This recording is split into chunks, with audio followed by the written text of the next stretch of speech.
दशरथ थोड़ा विचार कर रहे हैं, विलाप करते समय। धर्मात्मा दशरथ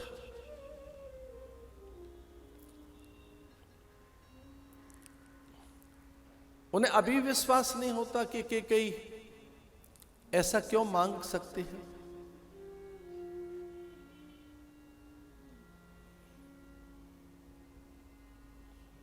तो दशरथ को विचार आया कि केकई का यह मन नहीं हो सकता। इसके मूल में कहीं कोई नियंता, नियति, परमात्मा, प्रकृति, उसकी विधि और व्यवस्था, ये कोई देव सत्ता का संकल्प है। अन्यथा तो मेरी भार्या मुझे ऐसे दुख दे नहीं सकती। मेरी पत्नी मुझे कष्ट नहीं दे सकती। वो धर्मशीला है, धर्मज्ञ है, मनोज्ञ है, और न केवल मनोज्ञ है, बुद्ध मनोज्ञ। वो बुद्धिमान है और मेरा मन जानती है। कई मुझे स्वप्न में भी दुख तो नहीं दे सकते। कहीं कदाचित कई की जिह्वा को सरस्वती ने आधीन तो नहीं कर लिया। मेरी पत्नी के अंतःकरण और उसकी चित्त चेतना, गति, मति, गुण, धर्म, प्रकृति और उसकी समूची सत्ता किसी के वशीभूत तो नहीं हो गई। मेरी पत्नी के अंतःकरण पर किसी परकीय का प्रभाव तो नहीं है।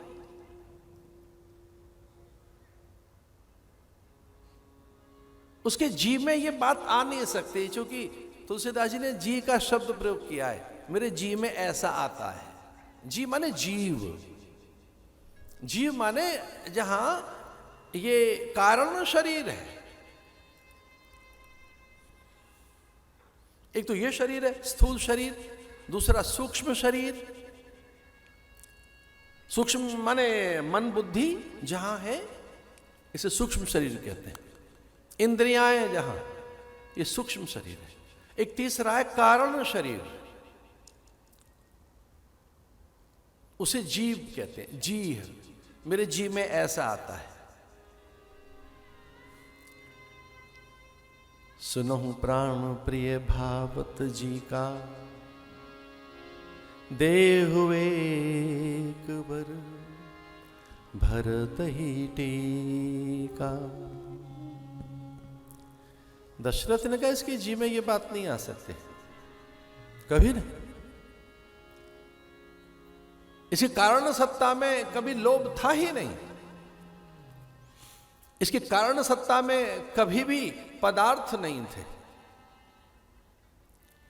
जिसने अनुनय विनय कर मुझसे कहा कि देवराज इंद्र और विश्वकर्मा को बुलाओ कि मुझे नया भवन, एक कनक भवन बनाकर सीता और राम को देना है, जिसने न्यौछावर में कनक भवन दे दिया हो।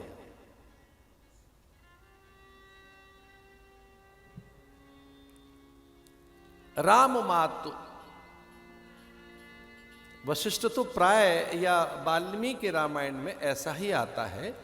राम मातु कैकेयी, जब राम की मां की चर्चा होती थी कैकेयी। लेकिन वो बहुत व्यथित हैं।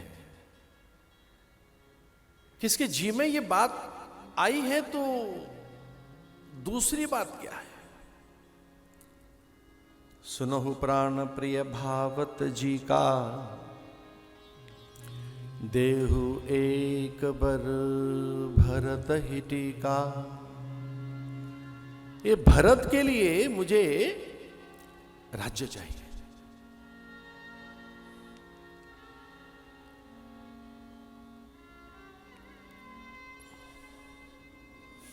अब इस पर अधिकार नहीं रहा आपका।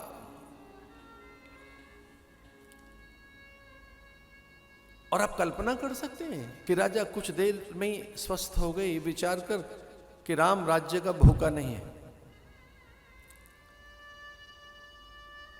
राम को प्रसन्नता ही होगी। यद्यपि सहर्ष उन्होंने इस वर्ग की पूर्ति के लिए हां नहीं कही है, लेकिन ये कहकर कि भरत और राम दोनों एक ही तो हैं, लेकिन अब वो व्याकुल हैं कि दूसरा वर क्या है इसका। और दशरथ ने कहा कि आपको मांगना कुछ और है, ये तो आपने ऐसे ही मांग लिया।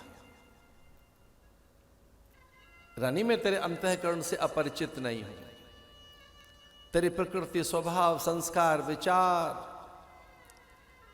से मैं अनभिज्ञ हूं कहां। जो मनोगत आशय, भाव, विचार, संकल्प, संस्कार, प्रकृतियां, आदतें, अध्यास, अभ्यास, उस सब से ही तुम्हें परिचित हूं। इसका अर्थ यह हुआ कि तुझे कुछ और चाहिए। ये तो खेल खेल में, अब मैं व्रत के अधीन हूं। व्रत का अर्थ ही है कि वो कभी टूटे नहीं। सामान्य प्राणी के व्रत टूट जाते हैं, धर्मात्माओं के नहीं टूटते।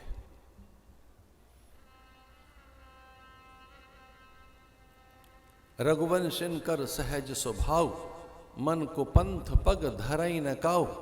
रघुकुल रीत सदा चली आई, प्राण जाए बरु बचन न जाए। दूसरा क्या है? और दूसरे वर्ग के लिए समुची देव सत्ता कैकेयी की जिह्वा पर बैठ गई है। किस प्रकार से शारदा, किस प्रकार से ब्रह्माणी ब्रह्मा से नियंत्रित है, महादेव उनकी रक्षा में है, सनकादिक, नारद और बृहस्पति या सप्तऋषि सब उनका सहयोग कर रहे हैं।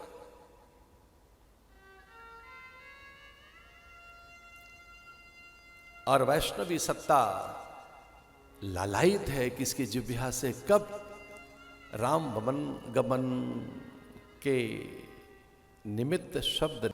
जितने भी ये सांसारिक साधन हैं, जितने भी इस दृश्यमान जगत में बड़े साधन हैं, उन साधनों से धर्म की रक्षा नहीं होती। धर्म, ज्ञान और वैराग्य की रक्षा के लिए भगवान स्वयं प्रकट होते हैं, अवतरित होते हैं।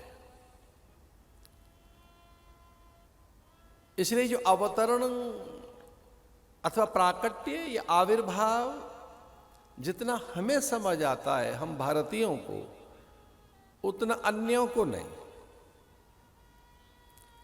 आविर्भाव क्या है? देवसत्ता का अवतरण किसे कहते हैं?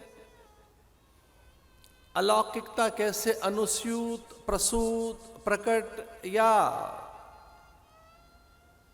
स्फुरित और अवतरित होती है। किसी दिव्य आवेश में, कला और विभूति में, गुण और संभूति में, किसी विस्मय और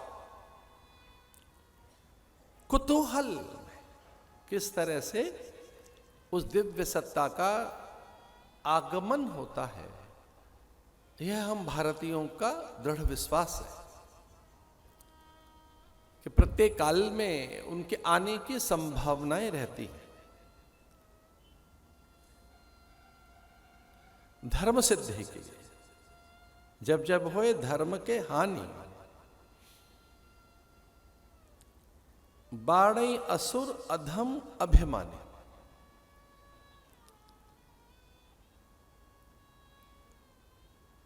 अहंकार बड़ा शत्रु है, विशेषकर हम मनुष्यों का, और उसमें भी आध्यात्मिक पथिकों का, क्योंकि ये अहंकार का अर्थ है कर्तापन का अभिमान। तो इसके कारण भी कई बार बड़ा अहित होता है। हम अन्य के सद्गुणों को नहीं देख पाते, श्रेष्ठता से वंचित रहते हैं, स्वयं में संतुष्ट हो जाते हैं, विकास रुक जाता है, फिर उन्नयन, उत्थान और उत्कर्ष के लिए हमें उतनी उत्सुकता नहीं रहती, ये जानकर कि अब तो हम पूर्ण हैं, और सब कुछ आता है हमें। कई बार अहंकार हमें आत्ममुग्ध करता है, अपनी प्रशंसा हमें अच्छी लगने लगती है, हम आत्म प्रशंसक बन जाते हैं, आत्मशलाघा हमारा व्यसन बन जाता है। ऐसे भी कई दुर्गुण व्यक्ति के उत्थान में बड़े बाधक है।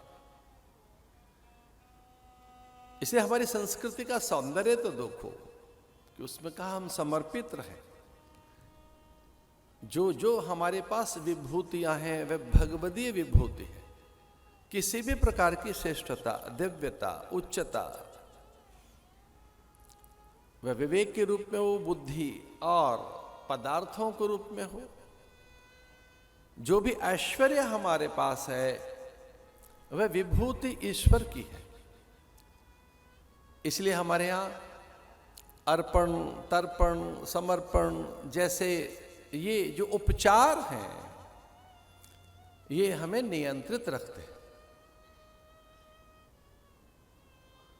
अर्पणम, तर्पणम, समर्पण, तर्पयामि कि ये जो हमें प्राप्त हुआ हमारे पूर्वजों से श्रद्धा पूर्वक आओ उसका तर्पण कर। ये जो प्राप्त हुआ है देव सत्ता से, देवानुग्रह, देवानुदान, देवकृपा, देवोपलब्धि, ये जो अधिक से अधिक प्राप्त हुआ है ये देव अनुग्रह है। आओ कुछ अंश उन्हें अर्पण करें।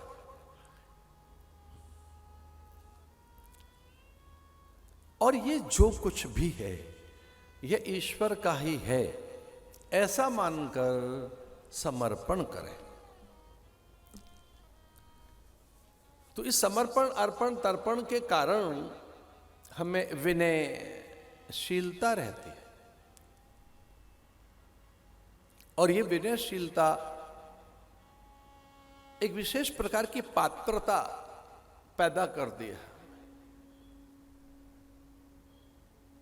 ये जो जब ऐसा ज्ञान आता है, ये जब विद्या प्रकट होगी, जब ऐसे धर्म जगेगा तो हमें विनय आएगी। और विनय के साथ ही हमें एक पात्रता विकसित होती है। पात्रता, योग्यता, उस पात्रता योग्यता में ही श्रेष्ठता ठहर पाती है। उत्तम वस्तु को रखने के लिए उत्तम पात्र भी तो चाहिए। महंगी से महंगी वस्तु किस पात्र में रखोगे? दिव्य गुणों के लिए भी तो पात्रता चाहिए, योग्यता चाहिए। भगवान की अनन्य कृपा मिल भी जाए तो उसके लिए पात्र तो बने। तो धर्म अथवा विद्या या सत्संग हमारी पात्रता के विकास के साधन है। और जैसे ही हमें पात्रता का विकास होगा, हमें योग्यता का जैसे ही विकास होगा, हम अधिकारी बन जाएंगे उस वस्तु के। तो सच तो यह है कि जितने भी भगवान के गुण और शक्ति, विभूति, दिव्यताएं हैं, उन सबके हम सहज अधिकारी हैं। जैसे कि संतानों को स्वाभाविक अधिकार है पिता की संपत्ति पर, वैसे ही विश्वास कीजिए भक्त को भी स्वाभाविक अधिकार है भगवान की हर वस्तु का। उतना एक संबंध में स्नेहन, प्रणयन, प्रीति, प्रगाढ़ता, निश्चय, अपनत्व पैदा तो करें।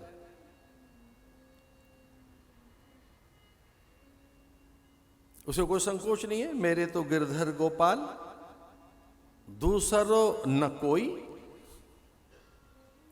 मेरे वही है। एक अनन्य अनुराग हमें अपने इष्ट के प्रति रखना होगा। इष्ट हमसे दूर नहीं है, उसकी कृपा से हम वंचित नहीं हैं, और इष्ट के अनुगत हैं, हम उसके आश्रय में हैं, उसके आश्रय में हैं। उसके आश्रय में रहना सीखो। हम उनके आश्रित हैं, उसके सहारे रहना सीखो। अवलंब उसी का लीजिए, अवलंब माने सहारा, और किसी का आलंबन मत लो। और जब हम ऐसे इस विश्वास में रहते हैं, जब हमारा भगवत आलंबन सिद्ध हो जाता है कि हम भगवान के आश्रित हैं,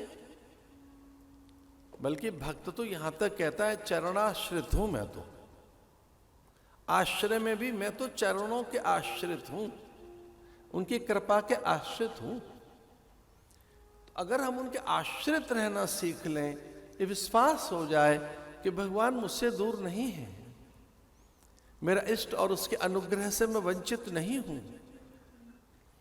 उसकी कुछ चीजें नहीं, उसकी सब वस्तुएं मेरी हैं, तो ऐसे अनिष्ट की कल्पना कभी नहीं हो सकती। आप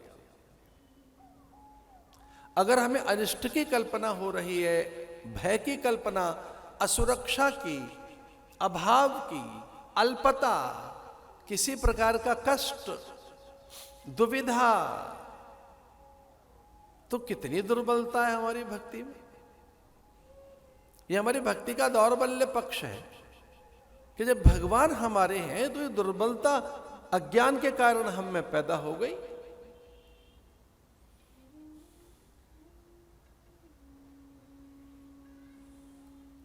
इसे मेरा कभी कोई अनिष्ट नहीं कर सकता। एक विश्वास आप में रहना ही चाहिए कि किसी भी काल में मेरा अनिष्ट होगा ही नहीं। ऐसी पात्रता का विकास करो, और जब ऐसा विचार करोगे तो भगवान का विधान अच्छा लगने लगेगा। उनके विधान में न्यूनता नहीं दिखेगी, त्रुटि नहीं दिखेगी। उनके विधान में आपको मांगल्य, मोद, कल्याण और अपना उत्थान ही दिखाई देगा। तो जो उनकी विधि व्यवस्था है, नियंता की नियति, गति, व्यवस्था, भोग, भाग्य और प्रारब्ध, जो कुछ भी आपको प्राप्त है उसमें सर्वथा आपके हित छुपे हुए हैं। इसलिए एक दिन अपने मन को कह दो कि भगवान का विधान सर्वथा कल्याणकारी है, निर्दोष है, और उसमें मेरे सर्वथा हित छुपे हुए। भाई मेरा अहित नहीं होना है,